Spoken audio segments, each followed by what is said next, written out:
सबको माफ करते हुए और सबसे माफी मांगते हुए সকলকে ক্ষমা করো হারিস, সকলের কাছে ক্ষমা চেয়ে নাও। নিষ্কৃতি মৃত্যুর পথে হারিস রানা, তার মৃত্যুর সমস্ত প্রস্তুতি শুরু হয়ে গিয়েছে। হারিসের শেষ বিদায়ে চোখে জল আনা ভিডিও ভাইরাল। চোখের সামনে সন্তান শেষ হয়ে যাচ্ছে, এর থেকে বড় কষ্ট কি বা হতে পারে বাবা মায়ের? কঠিন সিদ্ধান্ত শেষে নিতেই হলো।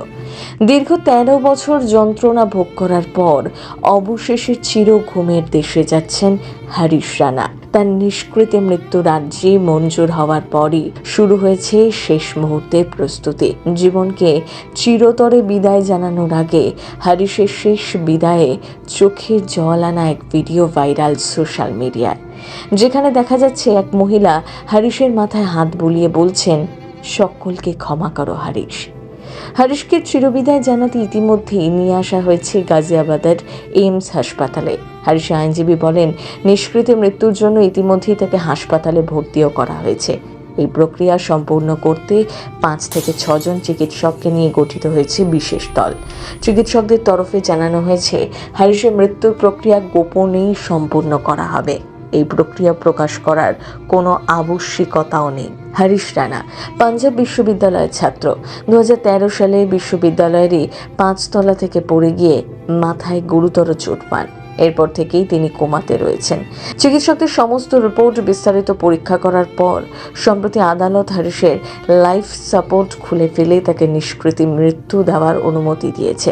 চিকিৎসকরা আগেই জানিয়েছিলেন, হারিসের স্বাভাবিক জীবনে ফেরার সম্ভাবনা প্রায় নেই বললেই চলে। তারপরে ওই যুবকের অভিভাবকরা সুপ্রিম কোর্টের দ্বারস্থ হন। সেখানেই ঐতিহাসিক রায় দেন বিচারপতি JB পারদিওয়ালা ও বিচারপতি KV বিশ্বনাথনের বেঞ্চ। এদিন হারিসকে তার গাজিয়াবাদের বাড়ি থেকে এইমস নিয়ে যাওয়ার সময় কান্নায় ভেঙে পড়েন তার বাবা মা ও ভাই সহ সেখানে উপস্থিত সকলেই। ছেলেকে বিদায় জানিয়ে হারিসের বাবা অশোক পরিবারের সকল সদস্যদের কাছে ক্ষমা চেয়েছেন। অনিচ্ছা সত্ত্বেও আমাদের বাধ্য হয়ে এই পদক্ষেপ নিতে হয়েছে জানান তিনি। তরতাজা ছেলে নিস্তেজ অবস্থায় পড়ে 13টা বছর, তাই মা বাবা এই আদালতের দ্বারস্থ হন। ছেলের জন্য নিষ্কৃতি মৃত্যু যে আবেদন জানিয়েছিলেন, সেই নিয়ে সিদ্ধান্ত জানাতে গিয়ে চোখের জল ধরে রাখতে পারলেন না সুপ্রিম কোর্টের বিচারপতিও। নিষ্কৃতি মৃত্যু নিয়ে ঐতিহাসিক রায় দিতে গিয়ে কেঁদে ফেললেন তিনি। মনের সাথে লড়াই করে ছেলের জন্য নিষ্কৃতি মৃত্যু চেয়ে আদালতের দ্বারস্থ হন তারা। দীর্ঘ লড়াইয়ের পর বুধবার তাদের আবেদন মেনে নিয়েছে আদালত, কিন্তু সেই সিদ্ধান্ত শোনাতে গিয়ে কেঁদে ফেলেছিলেন বিচারপতি JB পারদিওয়ালা। প্রথম বাংলা ব্যুরো।